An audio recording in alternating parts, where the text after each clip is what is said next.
大家好，欢迎收看爱上电子。今天咱们看一下这个锂电池充电器的电流控制部分。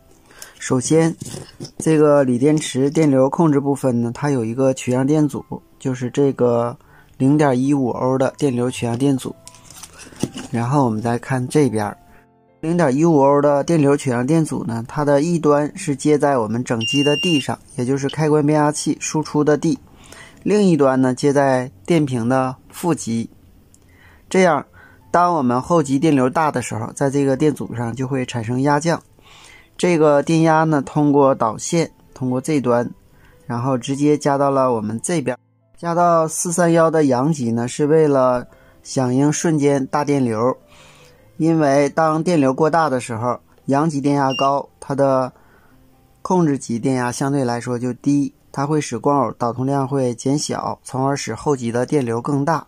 从而提高了整机输出电流的瞬间响应能力。这个电压呢，通过这个位置有一个限流电阻，这端有一个限流电阻，这个位置有两个加速电容，通过这个电阻和这个电容并联以后，把这个电流取样电压送到了我们 LM358 的五角。这一端通过这个电容和这个电阻并联以后，把这个电流取样电压送到了这个 LM358 的二角。从运放的一角输出电压，通过这个隔离二极管以后，来控制我们这个稳压光偶的二角。稳压光偶的一角是通过限流电阻接在我们输出的12伏上。很显然，当一角输出低电位的时候，这个二极管导通，使二角电压降低，从而使后极输出电压降低，从而把电流减小了。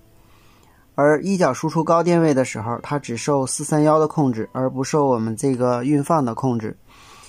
它是怎么样控制的呢？因为我们刚才说了，通过这个电容和这个电阻把这个电流取样电压送到了二角，它的三角呢是通过这个电阻，然后这边有一个限流电阻，这有一个分压电阻，这边呢是通过单片机的两个引脚分别输出高低电位，从而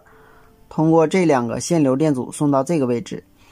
这两个引脚输出不同的高低电位，那么很显然这个位置的电压呢就是不相同的，从而来改变它的三角电压高低。改变了三角基准电压的高低，与二角的电流取样电压相比较，也就改变了整机的电流，因为一角输出电压控制整机电流。另外我们刚才说了，这个电容和这个电阻把电压送到了五角，这个五角与我们这个六角进行比较，六角呢它的电压是来自于我们整机的地，而五角的电压是来自于我们后极电流取样电阻上反馈回来的电压。这样呢它经放大，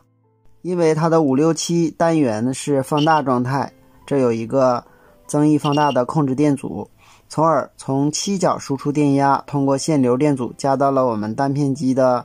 一个引脚上，检测这个运放七角的电压高低，也就检测到了我们整机电流的大小。通过内部 ADC 电路转换以后，通过这两个引脚控制整机电流的大小。另外呢，还有一个引脚是控制这个三极管的，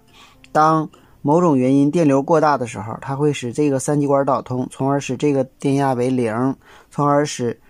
这个运放一角输出低电位，使后极停止输出，也就达到了过流保护的目的。好，今天咱们就到这里，谢谢大家，再见。